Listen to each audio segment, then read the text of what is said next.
Hey guys, hope everything's going well. You guys know that drill. Smash that like button, subscribe if you haven't, comment down below. Follow me on Instagram at AIH underscore sports. Follow me on my finance channel at AIH Finance. So, a few things. This video is going to be probably on Saturday morning or sometime Saturday. And I'm talking about today, which is Friday. And what happened was quite interesting. And this is, by the way, more of a finance type video. If you don't want to hear it, then that's fine. But it is relevant to the collectibles industry, in my opinion. And even if you're a collector or hybrid of collecting and investing, I think if you are interested in financial topics, this is it.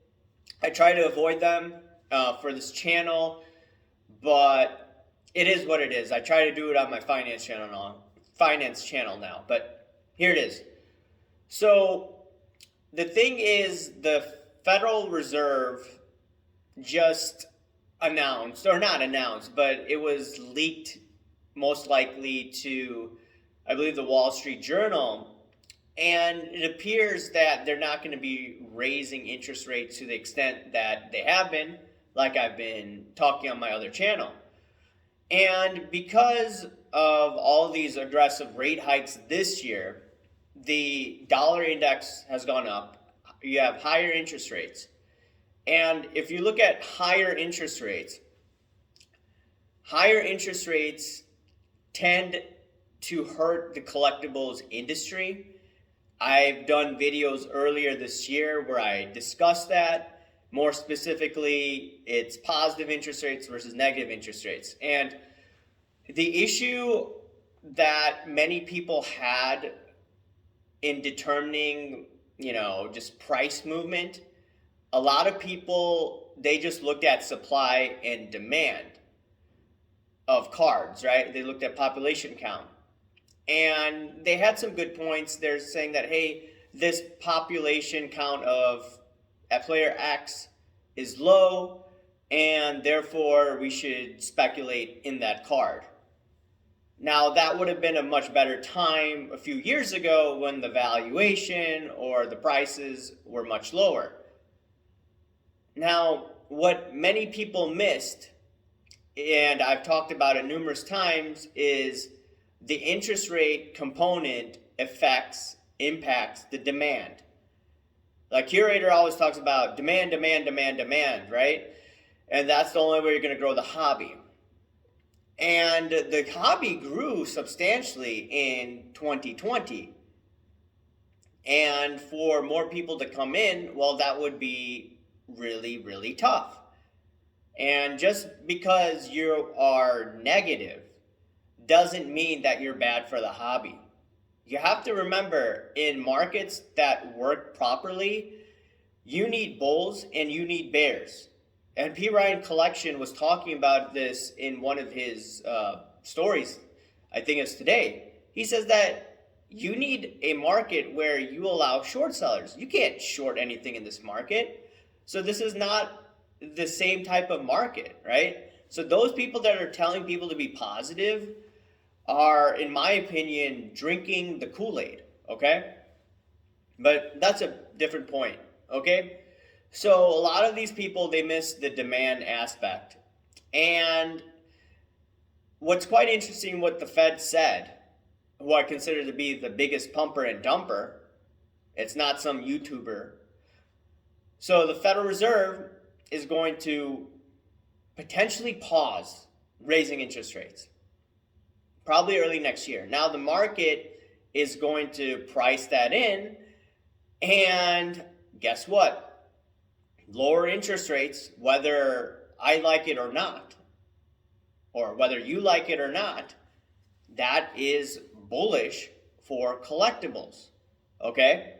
In 2019, the Fed stopped raising interest rates and they started lowering interest rates, and you saw prices go up. And sure, you had more people enter the hobby, partly because of Gary Vee. And also it was a change in cycle, okay? where we were getting older. Now we have money in our pockets. Now we could buy. Okay. So dudes from the 90s now are growing up, have money. Okay. That was the last cycle. Okay. 2019. Okay. And then you had the pandemic, lowered interest rates to zero, right? Created a bullish atmosphere, and it also helped that we were locked in at home. Now, fast forward to earlier this year, Fed decided to aggressively raise interest rates. It got really messy because of geopolitical situations. You had more inflation, so they aggressively raised interest rates.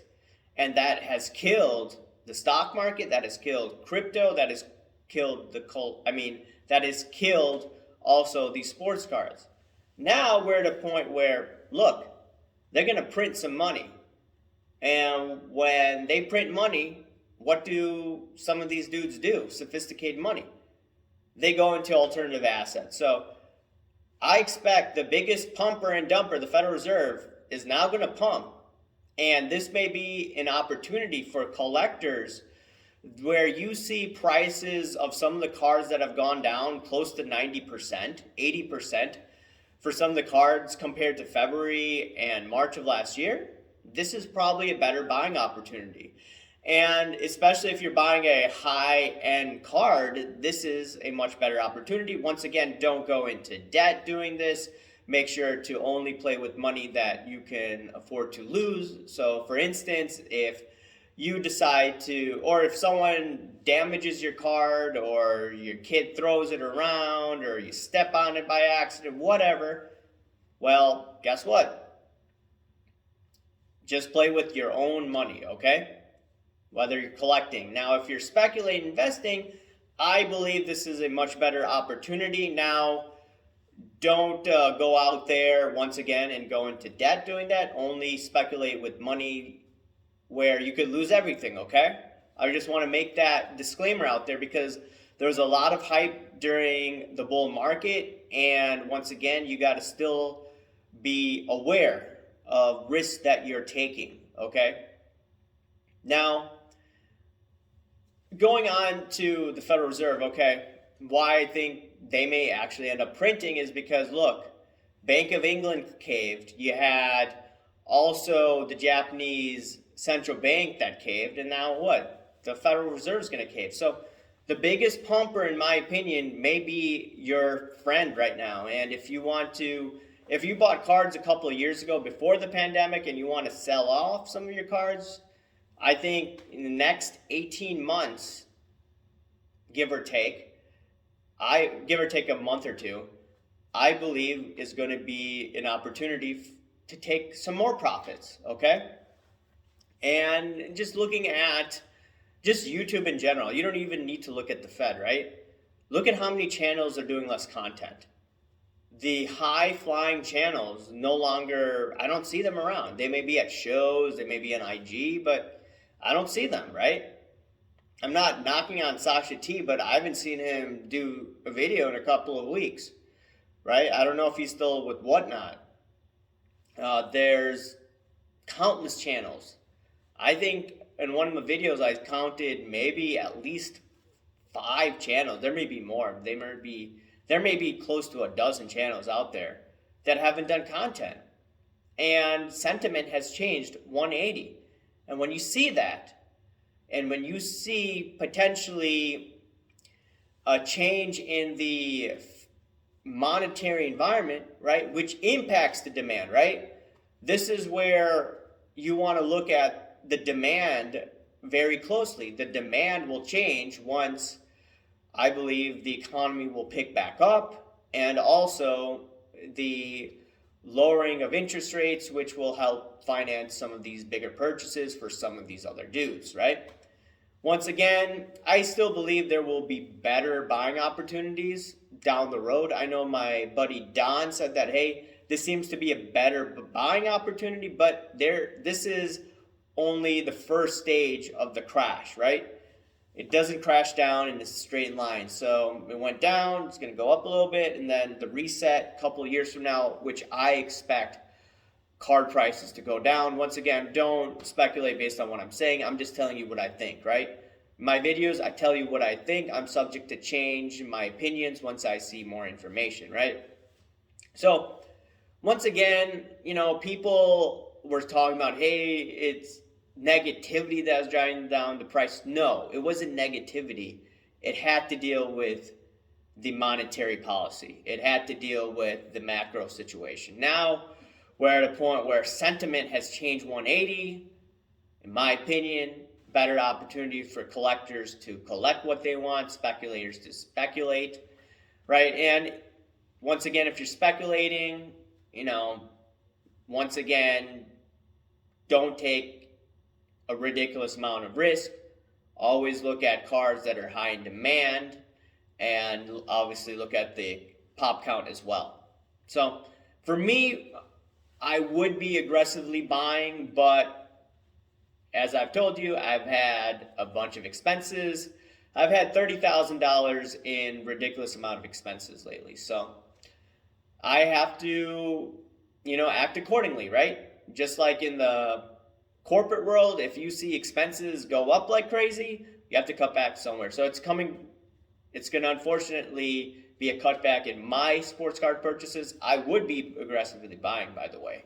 Some people are saying, hey, why don't you show us all the cards you're buying? Well, I would be buying a lot more, but I'll wait because I expect better opportunities still, though, a couple years down the line with the reset.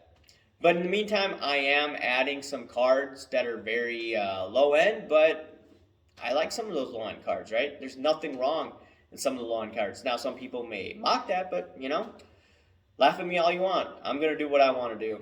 Anyways, guys, let me know what you think. Remember to smash that like button, subscribe if you haven't, comment down below, guys. Thank you. Bye.